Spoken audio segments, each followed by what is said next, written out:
बनी? मुजफ्फरपुर जिला से। रउआ के कहाँ ऐसा लगा था कि माटी के लाल सुपरस्टार सीजन 2 के विनर रउआ बन पाए?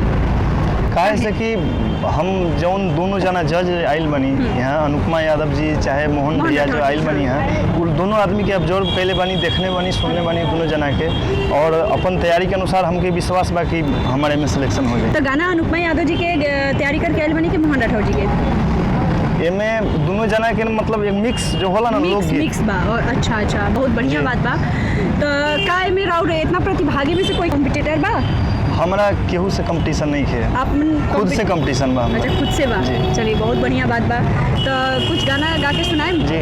हर दुमका में झुमका है रे बबलू, काशी में कनवाली, आ हम पूछली कि के चोरबलस तोहरा ओठ के लाली हो हुनकर अनथिया बरामद भैले हमारा रंगीला जिला भभुआ से हो हुनकर चूड़ी बरामद भैले हमारा रंगीला जिला भभुआ से। भभुआ जिला जाके हमको चूड़ी लेना पड़ेगा। क्यों? बहुत अच्छा गाना गाए हैं, आपके लिए बहुत ढेर सारा ताली। जी कुमार गौरव जी, कहाँ से आए हैं आप? सर मुजफ्फरपुर। वाह, उजून के तो लीची बहुत फेमस बा जी। चलिए आज आइल बनी, बढ़िया से गाई। हमरे खातिर तोहरा के दुनिया में भेजौले बारे है भगवान बड़ी फुर्सत से तोहरा के बनौले बारे भगवान बड़ी फुर्सत से तोहरा के बनौले बारे। हमरे खातिर तोहरा के दुनिया में भेजौले बारे, हमरे खातिर तोहरा के दुनिया में भेजौले बारे भगवान बड़ी फुर्सत से तोहरा के बनौले बारे भगवान बड़ी फुर्सत से तोहरा के बनौले। ठीक है। एक और कुछ सुना दीजिए, पूर्वी टाइप का। महल अटरिया चढ़ के हो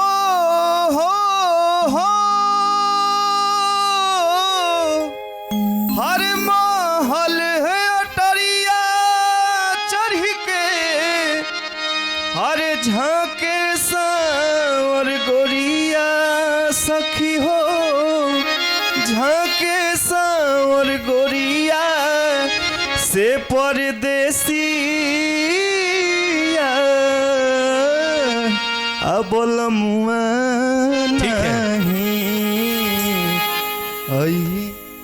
ठीक है, बढ़िया। क्या लग रहा है, कैसा गाए हैं बताइए? तान जो लिए हैं उसके बारे में बताइए। ये पूर्वी है, ये तो पूर्वी जन्म करते हैं, कैसा गाया जाता है? जी ना सर, तो थोड़ा सा हमको लग रहा है कि स्केल में, हाँ स्केल में थोड़ा सा नहीं, स्केल में नहीं, स्केल तो सही था, पूर्वी का स्केल ही है।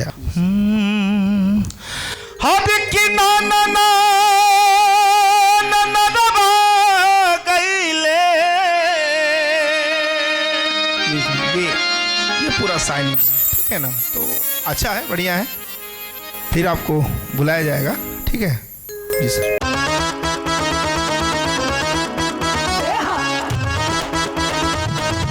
कैसे हो आप? मैं ठीक हूँ। सुनावा चांदनी। रात बोलमुआ दिहले गारी हो तरकारी के बिना ना। रात बोलमुआ दिहले गारी हो तरकारी के बिना ना। कहरी तो गारी दिहले तू सा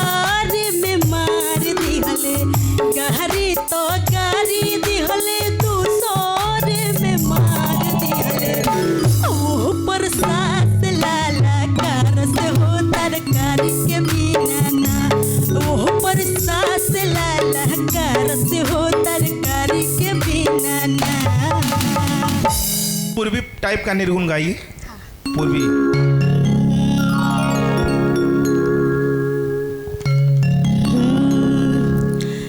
जब मोह न बा निर्मोही के तब प्यार जता के का हुई। अब आस न बा जिंदगी के बचल प्रिय पास में आके का होई। तू रही के रोहे जोबू बिचोही में नाता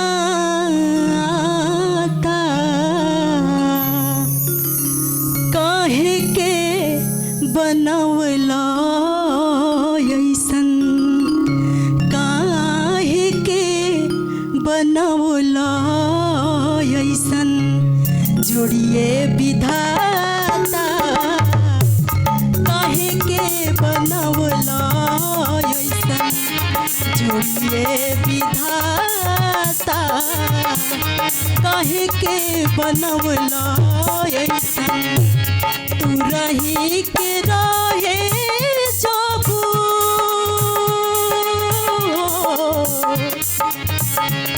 तू रही के रहे जोबू बिचही में नाता। हम दोनों जना कंफ्यूज हो गए बानी कि अच्छा का कहे। गावत हो तो ठीक है, लेकिन मिजाज के चेंज करबू तो और अच्छा रही, आगे जेबू। ठीक है, अभी परफेक्ट जो होला ना सुर, तो वो तनी सा हमके अलग लगा था, लेकिन बहुत अच्छा तू गावत हो। एक मौका तो के और देता नहीं। ठीक है, ओके, ऑल द बेस्ट चांदनी। चलो, थैंक यू। अरे ना जाने का हो गइल बाटे आज सर से चुनरिया सर केला अखिया मिलावे में लागे लला धक से कर जवा धड़केला मन में मिलनवा के चाहत जगा के। ठीक है, ठीक है, ठीक है। कुछ और सुन सकते थे, लेकिन हमको लग रहा है कि आपको और तैयारी करनी पड़ेगी। ठीक है। सखी जननी की सैया गवैया हवे है। सखी जननी की सैया गवैया हवे निमन फुहर गीत गावेला छछने करे जहाँ मर जननी हजाब से छछने करे जहाँ मर जननी हजाब से। हमेशा हाथ बांध के ही गाते हैं, फ्री करिए। का सोच के अइलो हा? बहुत कुछ सर सोच के नहीं आए थे, एक छोटा सा प्रयास था। चलिए, प्रयास आपका बहुत ही अच्छा है, आप बहुत आगे जाएंगे। ठीक है, बस थोड़ा सा तैयारी करिए। ठीक है भैया, धन्यवाद, जा सकते हैं। बहुत बहुत धन्यवाद। दिल चुरावे नयावे लवन का दिल चुरावे नयावे लवन का गुल खिलावे नयावे लवन का दिल चुरावे नयावे लवन का गुल खिलावे नयावे लवन का। और कुछ और सुना दीजिए। छाने छाने बदले छाने छाने बदले तोहरो मिजाज रजऊ धोखेबाज रजऊ उड़न बाज रजऊ छाने छाने बदले छाने छाने बदले। चलिए, बहुत बढ़िया, तैयारी करिए और तैयारी करिए, बहुत जरूरी है तैयारी करना। तैयारी की बहुत ज़रूरत बा। लुकेश दुबे जी। जी मैम। कहाँ से आइल बानी? पटना से। सुनाई। आर लिखतनी पाती दरद लिखतनी पाती दरद करताट छाती पाती पढ़ी के अइहा ए राजा जी पाती पढ़ी के अइहा देवरबा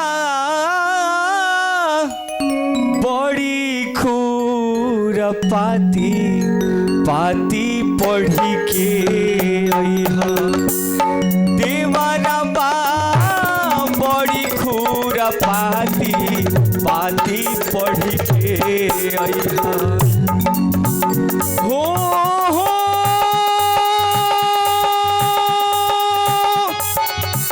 हो लिखतानी पाती लिखतानी पाती लिखतानी पाती दरद करताटे छाती पाती पढ़ी के अइहा। ठीक बा, और कुछ हो? कि जब बहेला पवन पुरवाई लेवे अमावा के खेत अंगड़ाई झूमे धई के अकवरिया हो मोरा खेतावा बधरिया हो जब बहेला पवन पुरवाई लेवे अमावा के खेत अंगड़ाई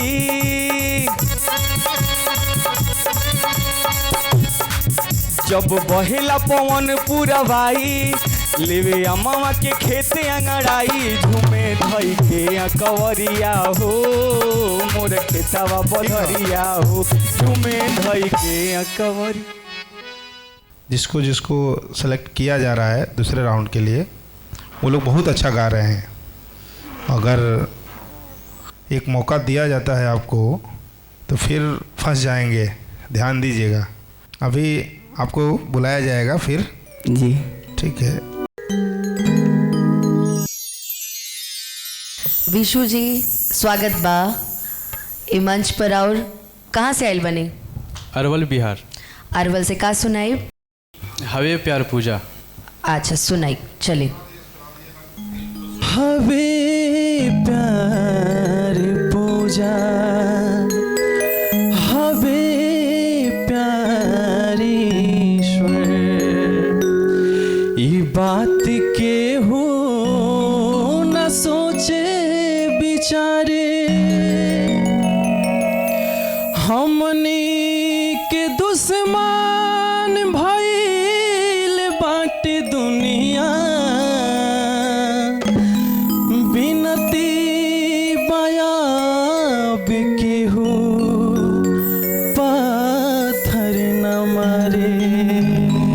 एगो सवाल पूछी, सैड सॉन्ग पसंद करे के चुने के जा कोनो मेन मकसद कि हम आज ऑडिशन में सैड सॉन्ग गाई रवा कोनो विधा भी चूज कर सकत रही? कोनो बात ना अनुपमा, मतलब कोनो बात ना। अंतरा सुना दा कर बस गावा तरह सुना दा। देहिया हमारे हके दार बासितम के बजा दीजिए भैया, थोड़ा सा बजा दीजिए। उनका के मत मारा जा मारी दाजा हमके देहिया हमारे हके दार बासितम के उनका के मत मारा जा मारी दाजा हमके ई फैसला ना कटरिया से होला ई फैसला ना कटरिया से होला। कुछ फास्ट में कुछ फास्ट सुना सुना दीजिए। सैड सॉन्ग छोड़ के कुछ फास्ट में। सहारे में खोजनी बजरिया बजरिया कतही बलाम जीना नजरिया। ठीक है, तैयारी करने की ज़रूरत है अभी। ठीक है। अधिक की शहर में खोजनी बजरिया बजरिया कतही बलम जीना बेले नजरिया उनके खातिर रोवे नन्हका उनके खातिर रोवे नन्हका खाना नहीं खाता दरोगा जी हो 4 दिन से पियावा न पाता दरोगा जी हो। ठीक ना। तो सर ये मतलब तैयारी हम नहीं किए थे वाला, मतलब हम सुन के अभी कोई बात नहीं, कोई बात नहीं। Thank you, all the best. अच्छा मोहन भैया एगो बात पूछी, लोग के सिलेक्शन जोन बा सैड सॉन्ग में ही काहे बा और इहे गीत के बा न कनो हट न बजरिया से होला काहे भैया? एक्चुअली गायक कभी कभी कुछ होला तो मन में डर रहेला, कुछ हमनी के पूर्वी गाई जा, कजरी गाई जा, चैता गाई जा, चैती गाई जा, तो डर रहेला मन में कि यार कहीं हम गड़बड़ा ना जाए। और सैड सॉन्ग कुछ ऐसा कंपोजिशन रहेला कि सरलता से के लोग गा देवेला। लेकिन हमके बुझा रहल बा कहीं हमरे के देख के ना लोग सैड सॉन्ग गावता। हो सकेला, इहो हो सकेला। लेकिन लोग के लगता कि गीत आसान है, लेकिन हम बता दी कि ई गीत के जो शुरुआती 4 लाइन है हाँ। वो सबसे टिपिकल है। एक लाइन सुनेबो भैया? कि हम तो गइए देव, ठीक है, लेकिन हम जाने कि तू सुनेबो। हमरा से सैड सॉन्ग ना गवाओ भैया, हम गम से एकदम परेशान हो गइल बानी। लेकिन ई गीत के एगो लाइन हमरा बड़ा सुंदर लगेला। हाँ हाँ। कि देहिया हमार हक दार बसितम के इनका के मत मारा जा मरदा जा हम के ई फैसला ना कटरिया से होला ई फैसला ना कटरिया से होला उमरिया के रोग है नजरिया से होला ना कोनो हाट ना बजरिया से होला ना कोनो हाट ना बजरिया से होला उमरिया के रोग है नजरिया से होला। कहाँ कोनो जात पात पूछेला जियारा कहाँ कोनो जात पात पूछेला जियारा सनहिया श्रृंगार सवरिया से होला ना कोनो हाट ना बजरिया से होला उमरिया के रोग है नजरिया से होला उमरिया के रोग है नजरिया से होला। क्या बात है, खूबसूरत भैया, वाह। जन्मों जन्म के प्रेम कहानी जान जाना तू हम जाना तानी जन्मों जन्म के प्रेम कहानी जान जाना तू हम जाना तानी हाई तो हर दीवाना हुए आशिक पुराना आपके बहिया में जिया जुड़ा जाओ। बहुत बहुत तैयारी करके पड़ी, कम से कम तो के 10 साल रियाज करबा तब जाके तू मिजाज में गई बा।